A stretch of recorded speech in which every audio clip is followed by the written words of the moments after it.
Le thème de ce matin sur lequel nous allons nous entretenir se trouve dans Psaume, le chapitre 11, au verset 3. Le psalmiste nous dit, « Quand les fondements sont renversés, le juste, que ferait-il » Amen. Quand les fondements sont renversés, le juste, que ferait-il? Vous pouvez vous asseoir, peuple de Dieu. Amen. Je commence d'abord par remercier les pasteurs de cette église qui m'ont permis ce matin de me tenir devant vous pour apporter cette parole de Dieu qui n'est pas ma parole. Je bénis ma famille qui est venue ce matin me soutenir. Ils sont là, merveilleux. Je bénis mon épouse qui ne cesse de prier pour moi. Je bénis en fin de compte le Seigneur qui me permet d'être là. Nous venons d'une église établie au Burkina Faso. Je suis burundais. Mais nous venons d'une église qui est établie au Burkina Faso, à Ouagadougou, qui s'appelle le Centre international d'évangélisation, d'un pasteur, le révérend pasteur Mamadou Philippe Karambiri. Peut-être certains d'entre vous l'ont déjà vu, ont déjà suivi ses enseignements sur Héritage TV. Nous prions le Seigneur qu'un jour il viendra ici, parce que nous sommes en train de travailler. Nous bénissons le Seigneur pour la faveur qu'il nous donne pour que l'église du Rocher soit en partenariat avec cette église, que l'Est et l'Ouest s'unissent pour la seule gloire de notre Seigneur Jésus. Amen. Alléluia. Soyez bénis. Donc, sans trop tarder, la Bible nous pose une question. Quand les fondements sont renversés, le juste, que ferait-il? Amen. Quand la vie, quand tout ce que tu as bâti dans ta vie se renverse, qu'est-ce que le juste fera? Quand le travail qui te nourrissait jusque-là, un matin, on te dit, on ne veut plus de toi, on diminue le travail, on diminue les travailleurs, le nombre d'employés, et du jour au lendemain, tu te retrouves sur le carreau, qu'est-ce que le juste ferait? Ça, c'est une question que la Bible nous pose. Amen. Quand ton mari qui donnait à manger aux enfants n'est plus, et tu te retrouves veuve, le juste, que ferait-il? Quand tout ce que tu as bâti dans ta vie se renverse. Alléluia. La question nous est posée. Et ce que j'aime dans la Bible, c'est qu'elle-même donne la réponse. C'est le verset 3 qui nous pose la question, et la réponse est dans le verset 1. L'Éternel nous dit, le psalmiste nous dit, c'est en l'Éternel que je cherche mon refuge.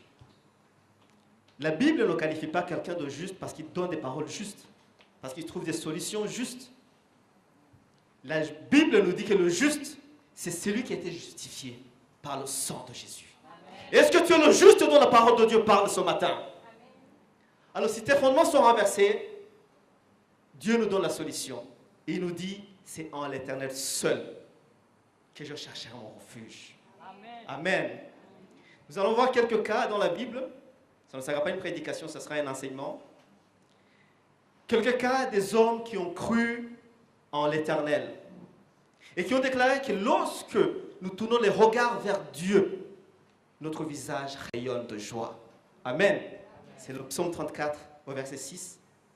Notre visage rayonne de joie, car lui seul peut nous donner du repos. Ce monde a ses principes, ce monde donne du repos, mais c'est éphémère. C'est éphémère. Mais c'est seul en l'Éternel que nous trouvons le repos. Amen.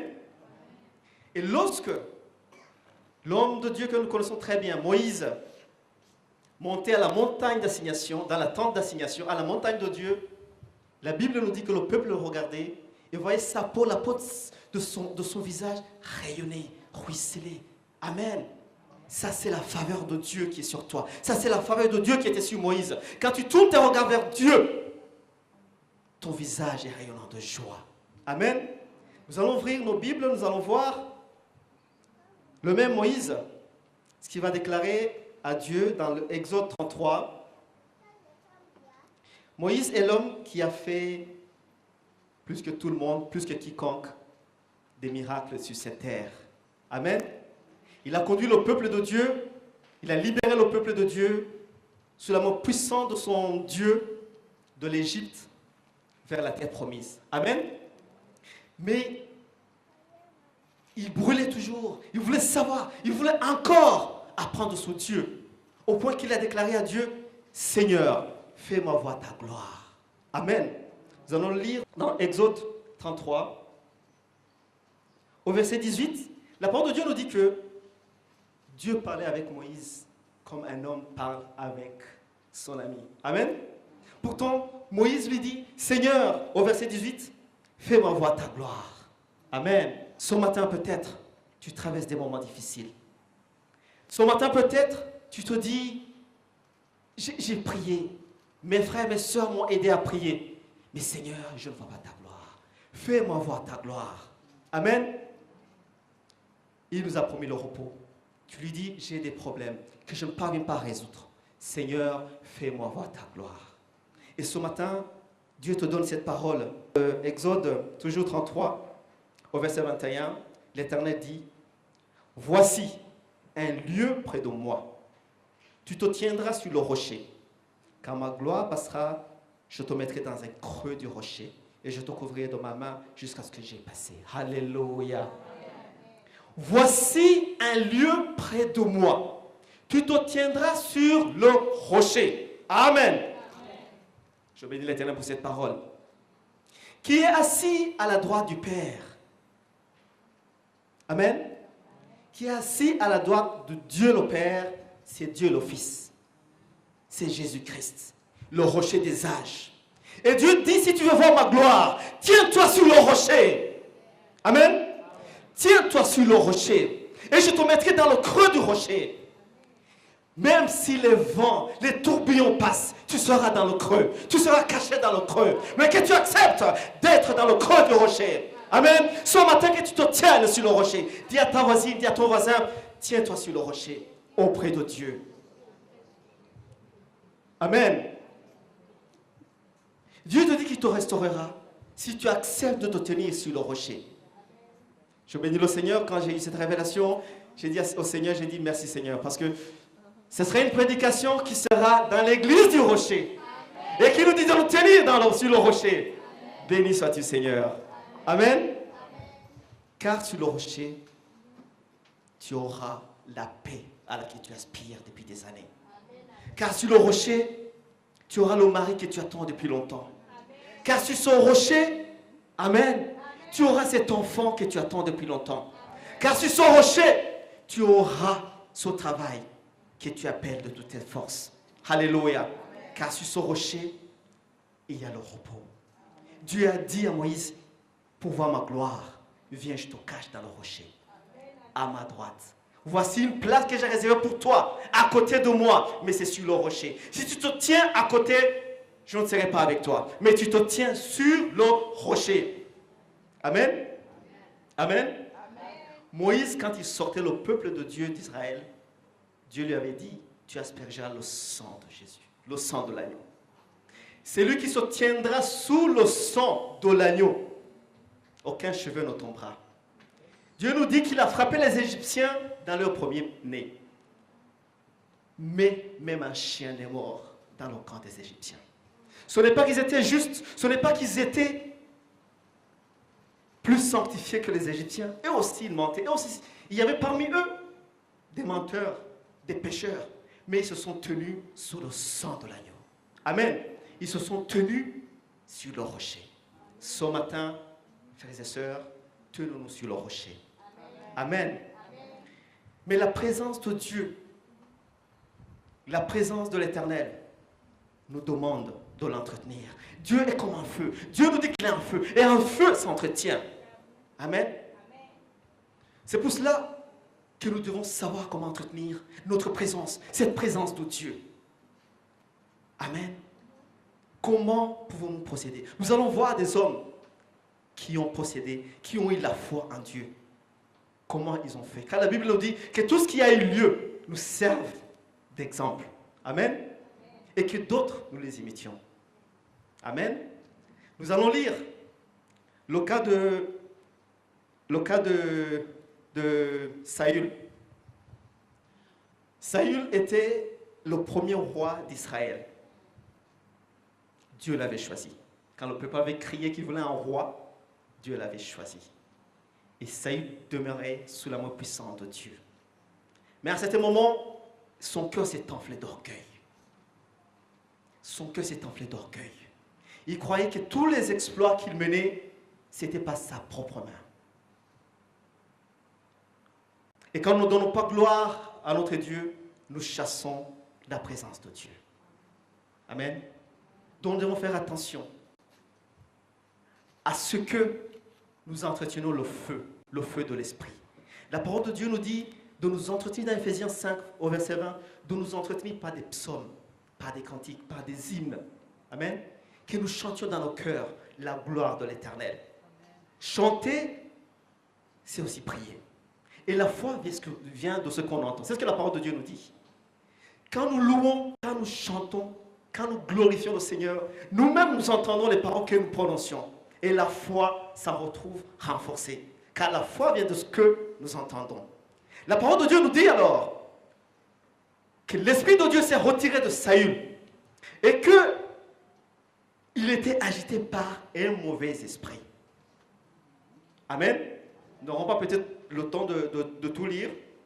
Vous trouverez cela dans le premier livre de Samuel au chapitre 16. Il nous dit que ses serviteurs, la Bible nous dit que ses serviteurs lui ont dit qu'il faut qu'on trouve quelqu'un qui chante à la harpe pour que la présence de Dieu revienne. Et on est parti chercher un jeune homme qui s'appelait David. Et il est venu, il a commencé à chanter. Et quand il commençait à chanter, la Bible nous dit que quand il chantait, l'Esprit de Dieu revenait. Alléluia. C'est pour cela que l'Église a eu la révélation de toujours commencer par une louange afin d'attirer la présence de Dieu au milieu de nous. Car Dieu dit qu'il habite au milieu des louanges de son peuple.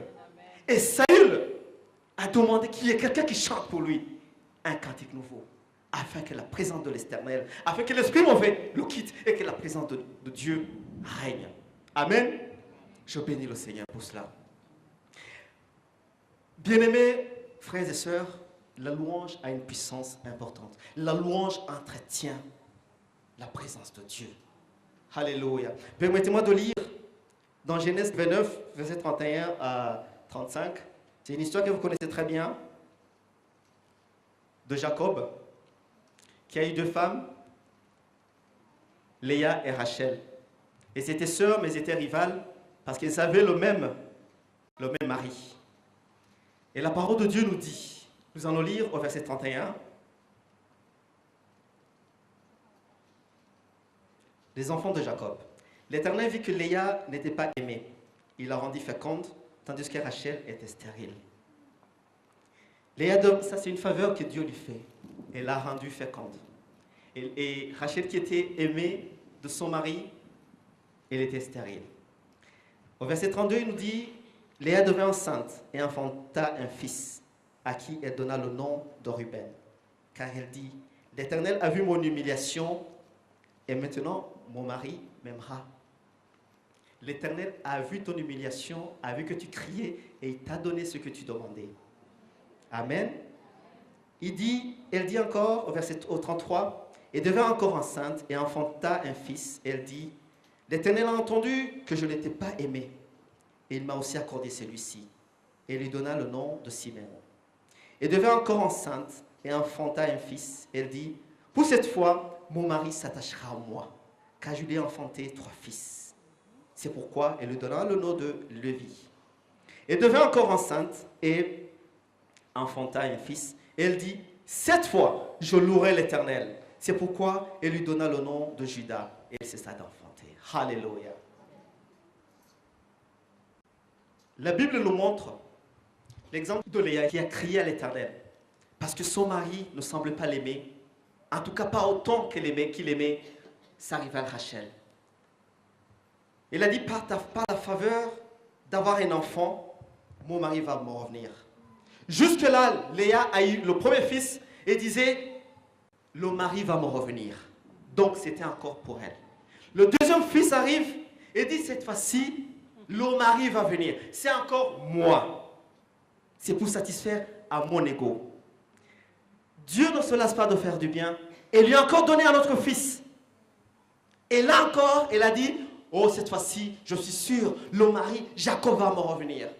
Donc c'était une affaire entre elle et Jacob. Et Dieu se tient. Dans sa bonté, il n'a cessé de lui faire du bien. Mais au quatrième fils, là elle a dit, je louerai l'Éternel. Alléluia. Donc elle a compris que cette fois-ci, il faut louer le Créateur.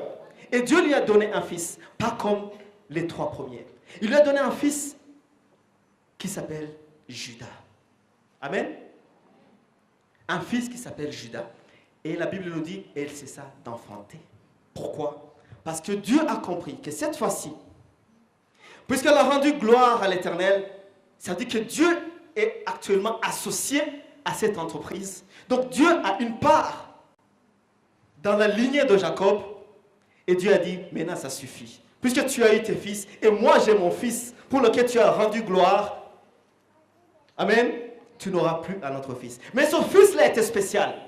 Car de lui, de sa tribu, est descendu notre Seigneur Jésus-Christ, qui s'appelle le lion de la tribu de Juda. Il est sorti de celui-ci, pour lequel Léa a donné gloire au Seigneur. Donc par sa louange à Dieu, elle a reçu quelque chose de spécial. Amen. Soyons donc reconnaissants de ce que Dieu nous donne d'abord. Louons d'abord la source, le Créateur, avant de louer la créature. Amen.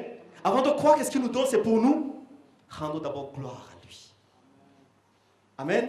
Et entretenons par des psaumes, pas des cantiques. Cela va entretenir la présence de Dieu. Alléluia. Quelqu'un me suit? Amen. Un autre exemple de louange, de la puissance de la louange, nous le retrouvons dans 2 Chroniques au chapitre 20. La parole de Dieu nous parle d'un roi encore d'Israël qui s'appelait Josaphat. Les rois qui l'entouraient lui ont déclaré la guerre. Amen. Mais l'Éternel était avec lui. Et la parole nous dit dans le verset 22 que lorsqu'ils ont commencé à louer l'Éternel, Dieu a tendu en embuscade à ses ennemis. Alléluia. Dieu se tenait prêt à intervenir. Mais ce qui a déclenché l'action de Dieu, c'est quand le peuple de Dieu a commencé à louer. Amen. C'est quand le peuple de Dieu a commencé à chanter à la gloire de Dieu. Et là, Dieu est intervenu de façon puissante. Et il a libéré le peuple. Que cela nous serve d'exemple. Et que dans ce que nous traversons, les problèmes que nous rencontrons, nous sachions comment attirer la faveur de Dieu, la grâce de Dieu, par des cantiques, par des louanges à notre Seigneur. Amen. La Bible est pleine d'exemples de gens qui ont cru et qui ont su entretenir la parole de Dieu, la présence de Dieu. Gédéon, qui se croyait faible, Dieu lui dit, vaillant guerrier. Alléluia. Nous trouvons ça dans Juge 6. Lui dit, mais si l'Éternel, si je suis un vaillant guerrier, si l'Éternel est pour nous,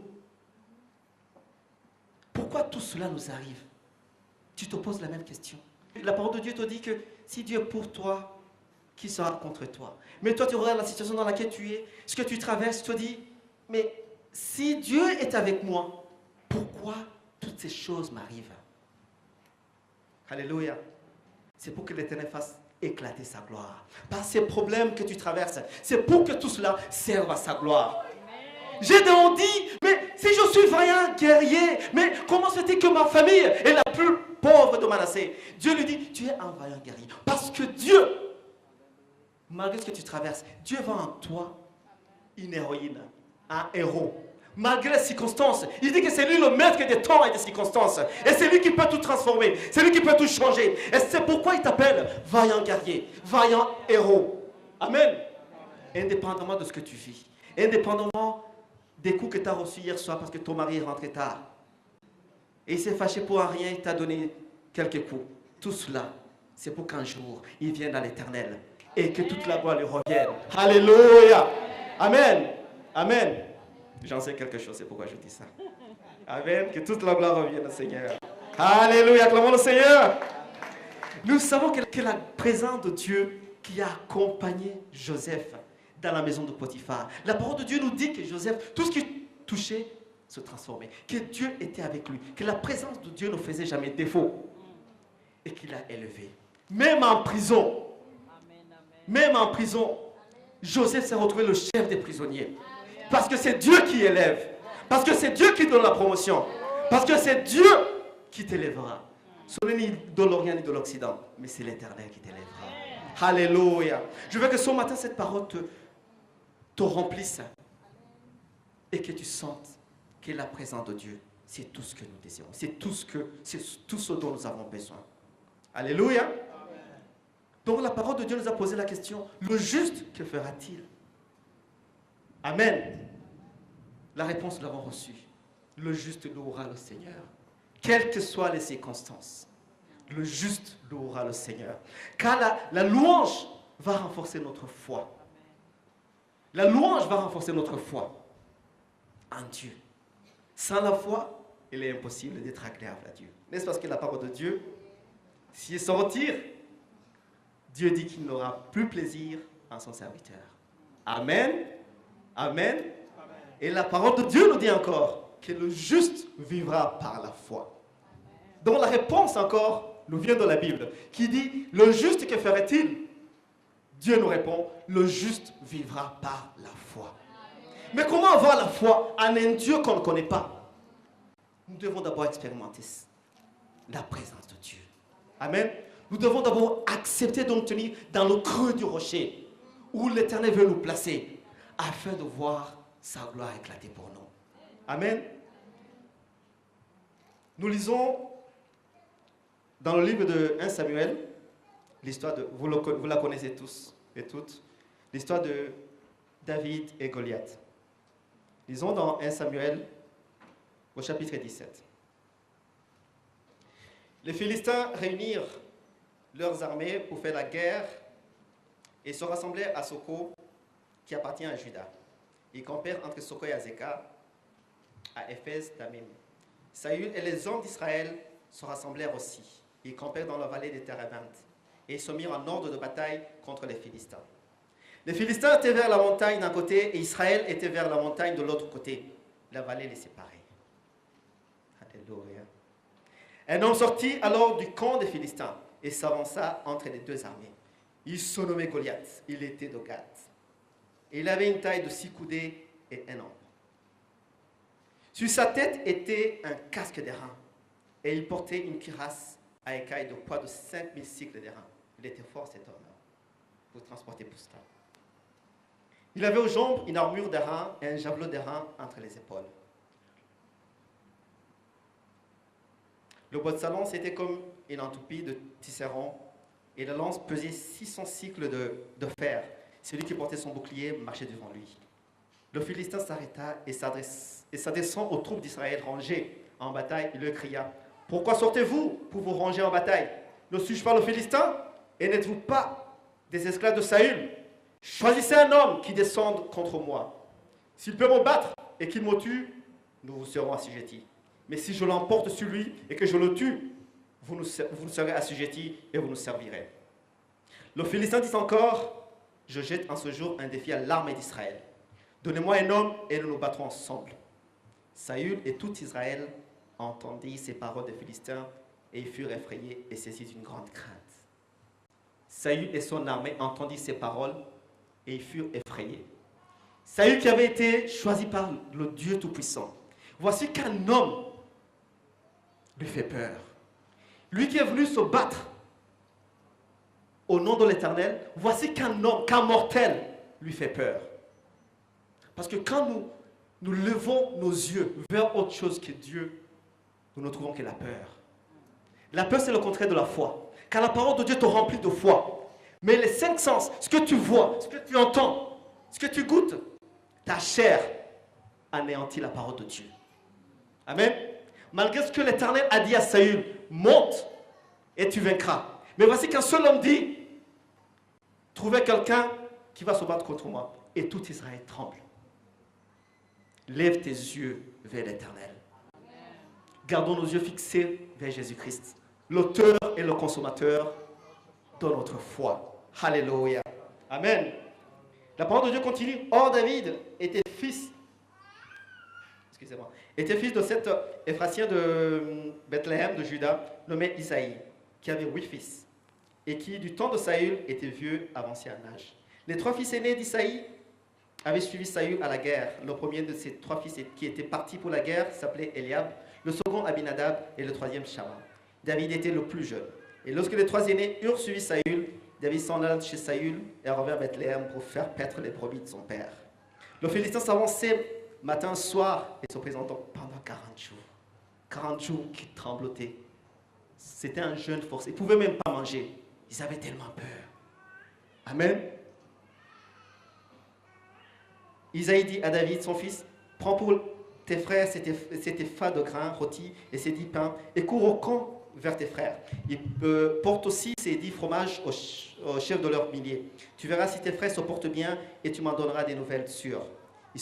Ils sont avec Saül et tous les hommes d'Israël sont dans la vallée des Térébintes faisant la guerre aux Philistins. David se leva de bon matin.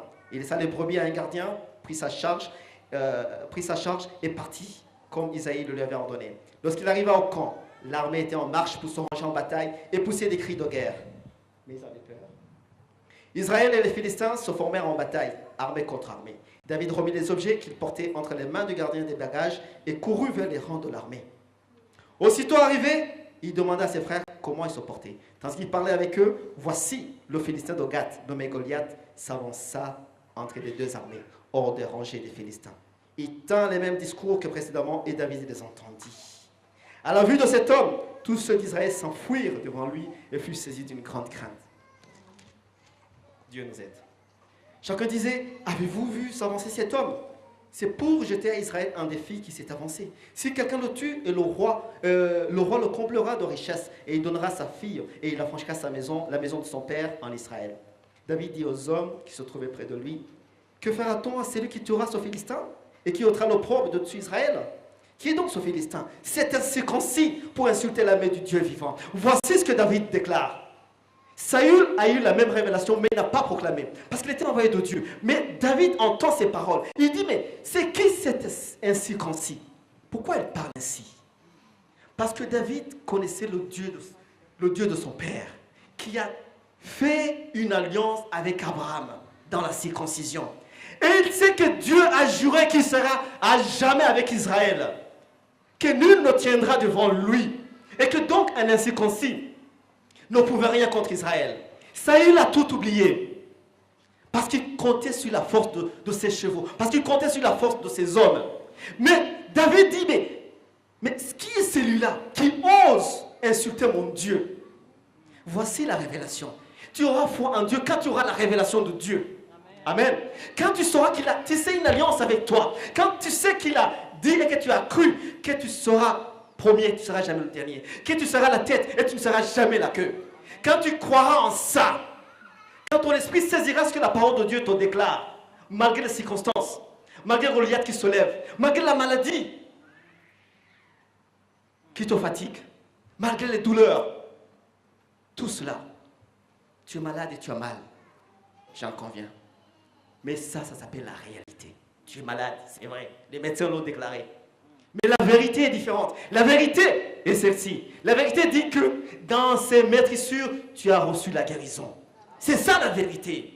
Parce que quelqu'un a dit, je suis la vérité. Et ce quelqu'un, c'est celui-ci. Tout ce que tu traverses, c'est la réalité. Mais la vérité est là. Et voilà son jeune garçon de 17 ans qui dit, mais qui est celui-là? Il n'est pas impressionné par la hauteur de cet homme. Amen. Il vient de derrière les brebis. Amen. Il n'a pas besoin d'avoir fait l'école de guerre. Mais il vient avec la parole de Dieu. Il vient avec l'alliance de Dieu. Il vient avec la circoncision. En disant, Dieu a mis une alliance à mon peuple, en moi. Et cet incirconcis ne peut pas tenir devant l'Éternel. Amen. Alléluia. Continuons la parole de Dieu. Et il déclare, c'était pour insulter l'armée du Dieu vivant. Donc le Philistin insultait le Dieu d'Israël. Le peuple, répétant les mêmes choses, lui dit, c'est ainsi que l'on fera à celui qui le tuera. Et Eliab, son frère aîné, qu'il avait entendu parler à ses hommes, fut enflammé de colère contre David. Et il dit, pourquoi es-tu descendu? Et à qui as-tu laissé ce peu de brebis dans le désert? Lui, il se soucie des brebis de son père, plus que de tout ce qui vont périr par la main des Philistins. Alléluia. Je connais ton orgueil et la malice de ton cœur. C'est pour voir la bataille que tu es descendu. Vous comprenez quelque chose ici? Dieu nous dit que quand tu vas te lever pour parler en son nom, pour combattre en son nom, pour montrer, mettre ta foi en marche, pour déclarer à la montagne, qui es-tu devant Zorobabel? Amen.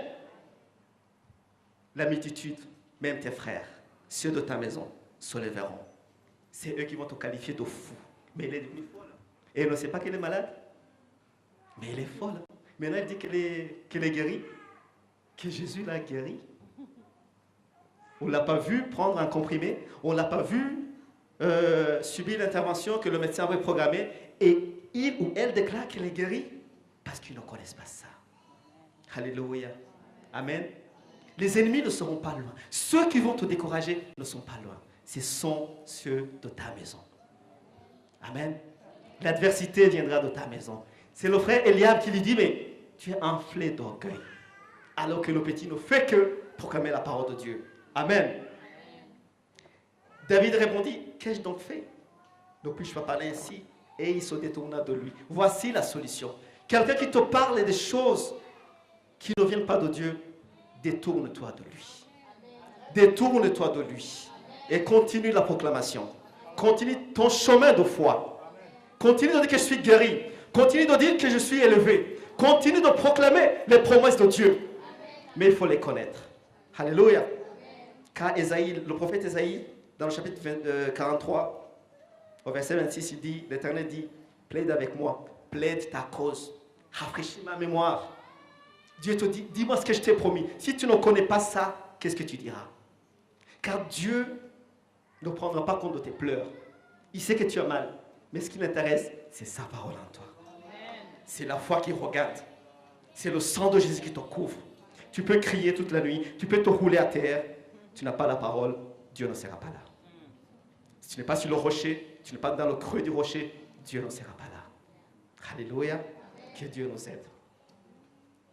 Il se détourna de lui pour s'adresser à un autre et fit les mêmes questions. Le peuple lui répondit comme la première fois. Lorsqu'on lui entendit ces paroles prononcées par David, on les répéta devant Saül, qui le fit chercher. David dit à Saül, que personne ne se décourage à cause de ce Philistin. Ton serviteur, il ira se battre avec lui. Alléluia. Quel courage. Ça, c'est la présence de Dieu. Saül dit à David, tu ne peux pas aller te battre avec ce Philistin, car tu es un enfant. Que personne ne méprise ta jeunesse. C'est ce que la parole de Dieu nous dit. Que personne ne méprise ta jeunesse. Le roi lui dit, tu es un enfant. Et il est un homme de guerre dès sa jeunesse. David dit à Saül, ton serviteur faisait perdre les brebis de son père, et quand un lion ou un ours venait en enlever une du troupeau, je courais après lui, je le frappais, et j'arrachais la brebis de sa gueule. Il se dressait contre moi. S'il se dressait contre moi, je le saisissais par la gorge, je le frappais et je le tuais. C'est ainsi que ton serviteur a terrassé le lion et l'ours, et lancera du Philistin. Il proclame. Amen. Il en fera du Philistin de cet incirconcis comme l'un d'eux, car il a insulté l'armée du Dieu vivant. David dit encore, l'Éternel qui m'a délivré de la griffe du lion et de la part de l'ours, me délivrera aussi de la main de ce Philistin. Et Saül dit à David, va, que l'Éternel soit avec toi. Alléluia, alléluia. Tellement le jeune a insisté que le roi n'avait plus d'arguments. Amen. Il n'avait plus d'arguments. Et plus loin, nous allons voir comment David... La lecture sera très longue, peut-être vous allez continuer. Amen. Alléluia. Nous voyons donc que David a eu à combattre le géant que tout le monde, comment je peux dire, qui effrayait tout Israël. Et il n'est pas parti. La Bible nous dit plus tard que Saül a dit à David, tiens, tu vas porter aussi un casque d'airain, tu vas porter cette armure pour que tu ailles combattre. Parce que Saül voulait que David combatte avec les armes charnelles, avec ce que lui, il portait. Et le petit garçon lui dit, non, non, non, ça c'est trop lourd pour moi. C'est pour cela que nous allons chercher des solutions dans le monde. Mais ces solutions ne peuvent pas gagner dans le monde spirituel. Alléluia. David dit, non, je ne peux pas porter ça. Ça m'empêche même de marcher, ça m'étouffe. Parce que les solutions du monde nous étouffent. Amen. Et la Bible nous dit qu'il a pris juste un bâton et cette pierre qu'il a ramassée dans le torrent. Amen. Un bâton devant un homme qui a un kalachnikov peut-être, un javelot et tout. Amen. Mais David avait pris 5 pierres et un bâton. Le bâton, Moïse l'avait utilisé pour faire tellement de miracles. Amen. Il a ramassé 5 pierres dans le torrent. Pourquoi 5? Parce que 5, c'est le chiffre de la grâce. Amen. David a su que devant ce géant, lui il ne peut rien par sa force, mais par la grâce de Dieu. Amen. C'est Dieu qui combattra pour lui. Alléluia. C'est pas par hasard. Pourquoi il n'a pas choisi 4 pierres, 6 pierres? Il en a pris 5 qui symbolisent la grâce. La grâce de Dieu. Quand tu t'appuies sur la grâce, tu peux ce que n'importe qui ne peut. Quand tu t'appuies sur la grâce et que tu as la foi en ton Dieu, qui peut ce que tu ne peux pas? Amen. La grâce de Dieu sera avec toi. Et c'est l'Éternel qui combattra. Alléluia. Amen. Vous m'en suivez jusque-là? Amen. Donc David part avec 5 cailloux et un bâton. Alléluia. Il lui a fallu juste une pierre pour terrasser le Thamphile, pour terrasser le géant des Philistins. Quelque chose qui m'a frappé, c'est que quand il a frappé Goliath, lui il a proclamé que je vais te tuer et on saura qu'il y a un Dieu en Israël. C'est parce que je serai guéri de cette maladie qu'on saura que mon Dieu est capable. Ça veut dire que les problèmes que tu traverses, c'est pour qu'un jour on sache que tu as un Dieu vivant. Et que tu te bats, et que tout ce que tu fais, c'est pour donner gloire à ton Dieu. Alléluia. Ne t'inquiète de rien. Comme ma soeur l'a introduit avant la prédication. Et là, lui, elle a dit, ne vous inquiétez de rien. Mais appuyez-vous sur la grâce de Dieu. La grâce qui est encore là. Puisque le Seigneur est encore sur le trône de grâce. Amen. Et voici ce qui m'a frappé. C'est que Goliath est frappé sur le front. Avec la puissance de cette pierre, qui n'était même pas lancée par la fronde de David. Cette pierre était ointe de l'Esprit Saint, qui a frappé Goliath. Et malgré l'impact sur son front, Goliath n'est pas tombé à la renverse, mais Goliath est tombé face contre terre. Quelque part dans la Bible, nous savons que quand on a apporté l'arche de l'Éternel dans la maison d'un autre Dieu qui s'appelait Dagon, chaque fois on le trouvait tombé face contre terre. On le remettait sur son estrade. L'arche de l'Éternel était encore là chez les Philistins. Dagon tombé face contre terre. Goliath est tombé comme son Dieu face contre terre, en révélation au Dieu d'Israël, le Dieu vivant. Amen. Même dans sa mort, il a donné gloire. Alléluia. Il s'est soumis à ce Dieu d'Israël qui a travaillé dans David. Amen. Car David avait proclamé que lui, l'Éternel et moi, nous faisons des exploits. C'est lui-même qui l'a dit, que lui et l'Éternel, ils font des exploits. C'est pour cela aujourd'hui, si tu es avec l'Éternel, qui sera contre toi? Il y a une histoire qu'on nous racontait quand on était enfant, qu'il y avait une assemblée d'animaux de la forêt. Comme ils étaient nombreux, donc la petite souris ne parvenait pas à voir l'orateur. Donc la petite souris était montée au dos de l'éléphant. Et le sujet de ce jour-là était très important parce qu'il fallait briser un pont. Parce que sur ce pont, les chasseurs passaient et venaient chasser les animaux. Les animaux ont dit, notre seule solution, c'est de briser ce pont. Comme ça, ils ne viendront plus. La souris était derrière, sur le dos de l'éléphant. Alléluia. Donc tous les animaux se sont portés volontaires. Le lion a sauté. Le lièvre a fait tout ce qu'il pouvait. Mais rien n'y fit. Et le gros éléphant est venu, il a posé sa patte. Boum, boum. Et tout le pont fut écrasé. Amen. Et la souris disait à tout le monde, tu as vu ce que j'ai fait avec l'éléphant? Nous avons brisé le pont. Amen. Moi et l'éléphant, nous avons brisé le pont.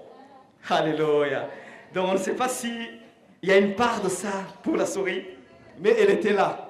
Et l'exploit lui revient revient à la souris et à l'éléphant. Alléluia. Et toi et l'Éternel, vous faites des exploits. Nous faisons des exploits. Nous brisons les ponts de l'ennemi. Nous brisons tous ces ponts qu'il amène dans nos vies. Amen. Alléluia. Amen, Seigneur. Je bénis le Seigneur. Amen. La pierre de David, elle était ointe de l'Esprit Saint.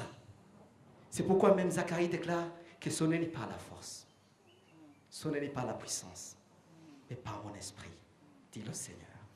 Zacharie 4, verset 6. Ce n'est pas la force, ce n'est pas la puissance, mais par mon esprit, dit l'Éternel. Donc tous les exploits que nous pouvons faire, c'est avec l'Éternel. Alléluia. Alléluia. Quand les fondements sont renversés, le juste, que ferait-il? Amen. Le juste louera le Seigneur. Le juste gardera la foi dans son Dieu. Amen. Le juste écoutera ce que Dieu lui dit. Nous lisons dans Genèse 26, vous la connaissez l'histoire de la sécheresse. Isaac avait même fui, il était à Guérar. Et le pays fut frappé de sécheresse. Amen.